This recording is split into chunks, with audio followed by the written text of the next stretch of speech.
अस्सलाम वालेकुम, this is Mohammad Iqbal Khan, advocate with new legal lecture. आज का जो हमारा लीगल लेक्चर है वो है grounds for the transfer of the criminal case. Criminal case हम किस तरीके से या वो कौन सी सूरतें हैं कि हम क्रिमिनल केस एक कोर्ट से दूसरी कोर्ट में ट्रांसफर कर सकते हैं, वो आज हम देख रहे हैं। वो कौन से ग्राउंड्स हैं। अब देखिए, पहली बात तो यह है कि अंडर सेक्शन 526 CRPC के तहत हाई कोर्ट के पास ये राइट है, हाई कोर्ट के पास ये अख्तियार है, वो किसी भी पार्टी की एप्लीकेशन पर या खुद कुछ ग्राउंड्स हैं जिसकी बेस पर वो criminal case transfer high court कर सकती है। पहली बात तो ये फेयर और इम्पार्शियल इंक्वायरी अगर नहीं हो सकती या ट्रायल नहीं हो सकता उस कोर्ट में तो ट्रांसफर किया जा सकता है। दूसरी बात यह है कि कुछ लॉ के सवालात की अनयूजुअल डिफिकल्टीज है, लाइकली टू अराइज हो जाते हैं, तो उस सूरत में भी कोर्ट जो है वो हाई कोर्ट केस को ट्रांसफर एक कोर्ट से दूसरी कोर्ट कर सकती है।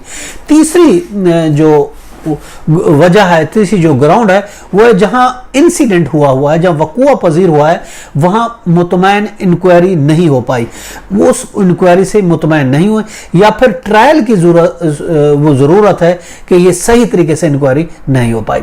इसके अलावा चौथी सूरत होती है कि इस सेक्शन के तहत जो जस्टिस है वो expedient for the end of justice के लिए भी ट्रांसफर किया जा सकता है कि एक इंसाफ, सही तरीके से इंसाफ मुहैया करने के लिए। या फिर ये भी ग्राउंड है ऐसा जुर्म जो उस कोर्ट की ज्यूरिडिक्शन में नहीं आता और अंडर सेक्शन 177 और 184 CRPC के तहत अगर उस कोर्ट की ज्यूरिडिक्शन में वो जुर्म नहीं आता तो भी वो केस ट्रांसफर किया जा सकता है। इसके अलावा किसी कोई खास अपील है, खास या केस है तो या फिर दूसरी क्रिमिनल कोर्ट को अगर कोई ट्रांसफर कर दिए जाएं जो उसी कोर्ट के बराबर उसकी ज्यूरिडिक्शन है, सेम पैरेलल उसकी ज्यूरिडिक्शन है, या फिर कोई सुपीरियर अगर ज्यूरिडिक्शन रखती है तो उसमें उसको केस ट्रांसफर करना है तो फिर ट्रांसफर किया जा सकता है। तो ये कुछ सूरतें हैं कि इन बेस पर जो है एक क्रिमिनल केस जो है एक कोर्ट से अंडर सेक्शन 526 CRPC के तहत ट्रांसफर किया जा सकता है। ये था आज का लीगल लेक्चर।